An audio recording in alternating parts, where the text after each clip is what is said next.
Pak Purbaya. Selamat mengemban tugas yang amat berat ini Pak, di sini.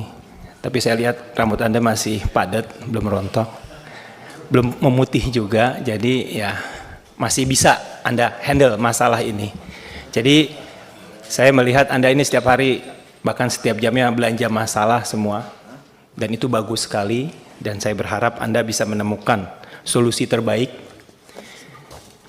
Dan sekarang dihadapi oleh masalah subsidi. Jadi kalau melihat pertumbuhan ekonomi yang mau tidak mau kan Pak, itu kita wajib negara itu, pemerintah memberikan subsidi karena ada ketimpangan ya kan, antara si kaya dengan si miskin ini jaraknya terlalu jauh. Nah, ditambah lagi negara kita adalah kepulauan. Mendistribusikan itu juga tidak mudah. Ada kendala-kendala, belum lagi kalau yang berhubungan dengan alam. Dari bulan Desember sampai Februari itu musim-musimnya itu hujannya, curah hujannya sangat tinggi, itu juga sangat bermasalah. Nah, kalau kita lihat Bapak, pertama saya melihat ini informasinya harus valid dulu.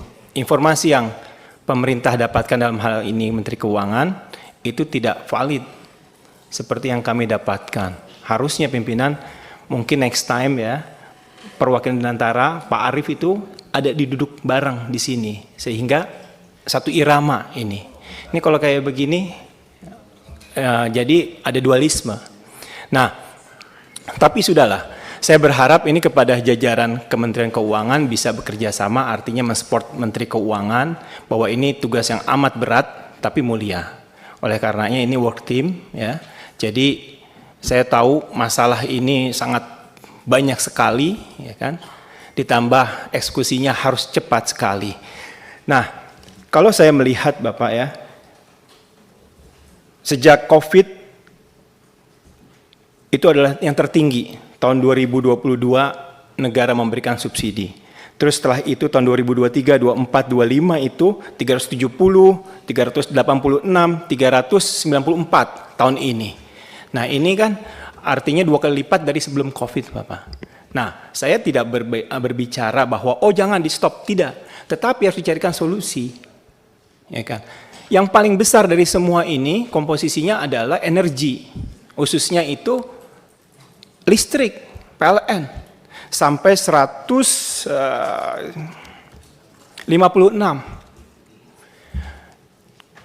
Kita selama ini tidak mendengar solusi dari pemerintah. Solar cell Pak, di negara-negara lain itu sudah ada. Tapi ironisnya di negara kita itu dijualnya itu yang termahal Pak. Nah Anda mau mengucurkan itu yang 200 triliun itu ya buat sektor real. Saya rasa itu bisa Pak dibangun. Teknologi dari luar, nah ini Anda tinggal arahkan. Dan dikasih insentif Pak. Pajaknya seperti itu dan lain-lainnya. Kalau sekarang Pak kayak saya sudah sempat Pak, saya pribadi ya mencontohkan, saya ingin gitu membeli solar cell. Tapi harganya Pak, itu sama bayar bulanan listrik Pak, saya tidak dapat subsidi Pak. Bayar listrik itu baru ketemu 30 tahun Pak. Dengan catatan itu solar cell-nya itu tidak rusak selama 30 tahun. Kalau 10 tahun oke. Nah ini menurut saya harus dicarikan solusinya Pak. Jadi terus juga yang berikutnya yang kedua adalah soal tadi seperti kawan-kawan katakan tepat sasaran. Nah inilah masalah klasik kita Pak, selalu. Walaupun tadi Pak Idrus juga mengatakan sebagai rakyat Indonesia semuanya boleh saja mendapatkan, menikmati subsidi itu. Tetapi kan ada prioritas Pak, nah ini dia. Nah sistemnya ini yang tidak canggih menurut saya. Teknologi sudah canggih ya, semua masyarakat sampai pelosok itu sudah punya smartphone. Walaupun cara menggunakannya tidak begitu paham, tapi kan sistem barcode bisa diberikan. Ini kan bisa dibangun Pak. Kris aja bisa Pak, sampai bawah itu bisa bermanfaat, mereka tahu menggunakannya. Nah ini bagaimana caranya tabung melon itu yang 3 kilo itu pakai barcode kepada siapa? Kalau saya beli pakai barcode, kayak begitu tidak bisa. Nah ini penting, ini salah satu contohnya. Terus yang berikut yang ketiga nih Pak. Ini kan sekarang harga minyak dunia masih di bawah 70. Saya mau nanya ke Menteri Keuangan yang baru ini, bagaimana kalau menghadapi kayak akhir tahun itu? Misalnya sampai $90. Ini kan membengkak semuanya. Ini menurut Pak Purbaya ini apakah masih ada fiskalnya masih aman, mempersiapkan dan lain-lain. Karena ini tidak bisa di stop. Ya saya berharap kita bisa mencari solusi yang terbaik dan saya berharap bahasanya itu tunggakan pemerintah kepada BUMN yang diberikan tugas melalui yang disebut dengan PSO itu bisa diselesaikan, Pak. Itu saja. Karena yang disampaikan tadi Bapak itu tahun 2024 saya masih ingat itu dari Pertamina sendiri masih ada tagihan 9 triliun. Itu saja pimpinan, terima kasih. Assalamualaikum warahmatullahi wabarakatuh. Waalaikumsalam warahmatullahi wabarakatuh. Berikutnya saya beri kesempatan kepada Pak Menteri untuk menjawab apa yang menjadi concern, pertanyaan dan beberapa isu yang disampaikan oleh anggota dan pimpinan di Komisi 11. Terima kasih, pimpinan. Sebelum Pak Menteri sedikit saya boleh? Sudah Pak, tadi Bapak. Sudah cukup? Sudah cukup. Oh, udah. Terima kasih atas pertanyaan-pertanyaannya. Oh, ini kayak ujian PhD ya. Oke, saya akan jawab sedikit-sedikit aja ya. Yang bisa saya jawab, yang nggak bisa nggak akan saya jawab. Sebagian tertulis nanti. Dari PDIP, Pak Andreas menanyakan apakah ada macam-macam kan. Yang utama adalah apakah kita diinvest di meningkatkan efisiensi. Kalau di pupuk kan kita sudah akan invest di pupuk ya, dan kelihatannya sudah akan membaik. Tapi begini, saya monitor proposal-proposal di Danantara. Setiap ada yang berhubungan dengan efisiensi, pengurangan cost segala macam, saya selalu akan PMN kalau bisa. Tapi sampai sekarang juga proposalnya juga nggak terlalu jelas-jelas amat. Jadi kelihatannya nih arena Anda diskusi dengan Danantara semalam dijadikan ajang curcol Danantara ke Anda ya, untuk menekan saya kelihatannya. Nggak apa-apa.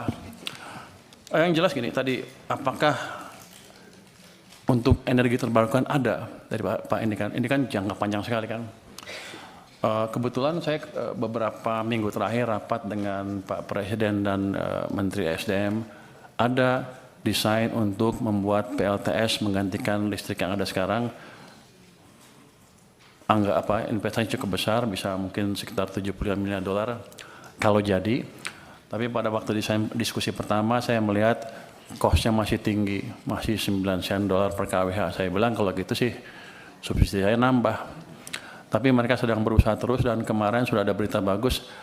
Pada saat sekarang harganya bisa $6 per kWh. Saya bilang kalau itu betul, matangkan, kita kalau perlu PMN. Karena pada akhirnya akan hilang itu subsidi yang terlalu besar untuk listrik. Jadi kita nggak diam aja. Tadi Pak siapa lagi ya? Yang nanya tentang energi baru terbarukan.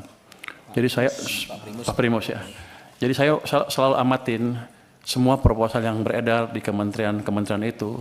Setiap termasuk Danantara ya, setiap ada yang bisa mengurangi biaya, kami akan ini secepatnya. Tapi kelemahan yang utama memang saya sadari juga di sini waktu saya kan baru minggu ketiga ya, yang nggak tahu semuanya sekaligus kan. Tapi saya tahu bahwa ketika mereka bilang ke saya subsidi ditendang ke tahun depan pembayarannya, maksudnya kompensasi Pak. Kompensasi. Kalau subsidi kita bayar ya, yang kompensasi kita tendang ke tahun berikutnya. Maksudnya apa? Ada proses yang lama, ini itu. Kan saya juga pernah di private sector kan. Saya ngerti juga itu cost of capital untuk perusahaannya jadi tinggi. Tapi saya baru lihat beberapa, 1 minggu terakhir lah.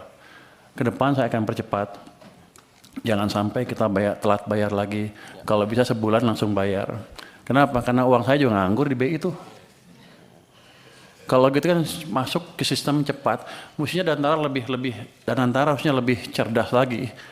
Kalau ketika mood saya seperti itu, langsung dia ngadap saya, minta apa. Ini kan enggak, dia ngadap Anda langsung kan, bapak-bapak, ibu-ibu. Padahal sama saya teman, saya pengawas Danantara, awas besok. Kenapa mereka nggak ke saya? Lah ini kan penting Pak Menteri, ini Jadi ini paten kan ini. ini bagus, gitu. Ini bagus. Saya pikir korek seperti ini. Tapi yang saya dia udah tahu saya punya uang banyak. Saya baru taruh cuma 200, masih ada 250 lagi di sana. Kenapa dia nggak ke saya? Jadi pada dasarnya begitu masuk akal, kita akan ini cepatnya. Kita akan review proses yang tadi 3 bulan tadi, kelamaan menurut saya juga, yang memastikan bahwa program PSO kami tidak mengganggu cash flow dari perusahaan Pertamina dan PLN dan lain-lain. Tapi nanti saya lihat, kalau nggak untung juga awas. Kalau udah costnya diturunkan, jangan main-main mereka. Tapi yang tadi saya janji akan betulin tadi proses di sini kita akan percepat. Berapa lama Anda bisa betulin? Dulu itu setahun sekali Pak. Ya jangan setahun sekali lah. Dulu itu setahun sekali udah kita punya 3 bulan. Yang nentuin siapa? Kita perpres. Kita yang nentuin. Sebulan selesai ya? Sebulan selesai Pak. Nanti kalau enggak dia saya pindahin. Ini alhamdulillah ini kalau Menteri Keuangannya bergerak cepat begini nih Pak. Wah, Kita saya bersyukur juga- ini Pak. Sebenarnya saya lagi mikir gimana ngeluarin uang itu, masih banyak di sana, masih numpuk. 200 triliun positif tanggapannya, tapi banyak yang ribut juga kan. Oh ini itu. Ya, saya mesti cari tools yang lain. Jadi kalau tambah lagi. Daripada uang kita numpuk di sana, utangnya bunganya dibayar, impactnya ke ekonomi juga kurang. Saya nunggu sebenarnya penyaluran yang cepat apa. Makanya saya sisirkan tuh kementerian-kementerian. Saya ancam yang nggak bisa sampai Oktober nanti kalau Anda nggak bisa propose dengan clear seperti apa sampai akhir tahun, saya ambil uangnya. Nah kalau Anda punya tagihan seperti ya langsung ngadap saya harusnya.